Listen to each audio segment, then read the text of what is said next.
Malaysia tiada masalah rumah atau kekurangan rumah, tetapi rumah mampu milik yang berdekatan dengan pengangkutan awam dan kepada akses kepada pekerjaan yang berkualiti. Persoalan saya, buat masa ini kerajaan mengikut jumlah rumah mampu milik itu berdasarkan kepada kadar gaji seseorang itu. Kadang-kadang kerajaan meletakkan bawah 300,000 itu diambil kira sebagai rumah mampu milik.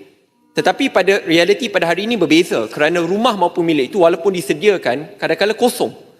Ada kos renovasi, kos penyelenggaraan, kos-kos tambahan yang perlu diambil kira sekali.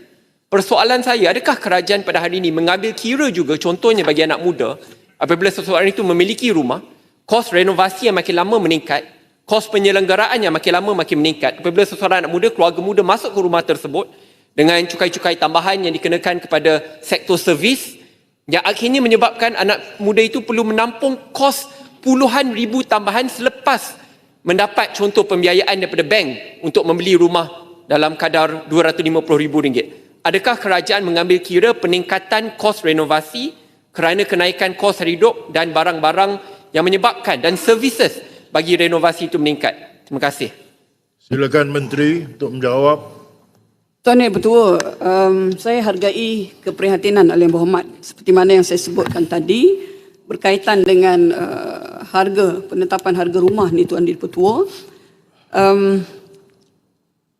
Kementerian sentiasa mengambil maklum bahawa terdapat pelbagai pendekatan, termasuklah saya sebutkan tadi median multiple, yang kita kata bahawa penawaran harga rumah itu adalah berdasarkan kepada sekitar 3 kali ganda pendapatan kasar tahunan setiap isi rumah median. Tapi dalam konteks ini juga Tuan Yang Bertua, kerajaan berpandangan bahawa kemampuan memiliki rumah tidak wajar kita ukur hanya berdasarkan satu harga nasional semata-mata.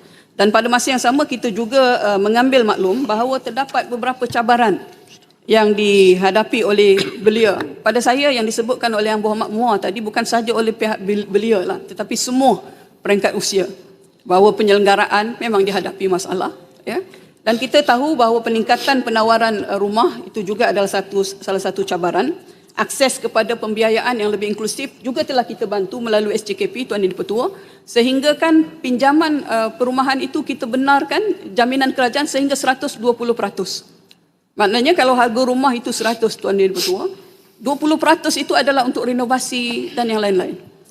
Dan kita pun juga sentiasa meneliti dari semasa ke semasa bagaimana untuk membantu beliau ini. Tetapi seperti mana juga yang kita sentiasa tekankan bahawa ini memerlukan pendekatan keseluruhan kerajaan untuk membantu beliau kita. Sama ada di peringkat kerajaan persekutuan, di peringkat kerajaan negeri dan juga pemain-pemain pemajuan swasta insya-Allah. Dan insya-Allah ini diberikan perhatian oleh Yang Berhormat. Kita akan terus meneliti supaya para belia kita ada keupayaan memiliki rumah pertama dan pada masa yang sama terus meneruskan kelangsungan hidup berkeluarga. Terima kasih Tuan Yang Bertua.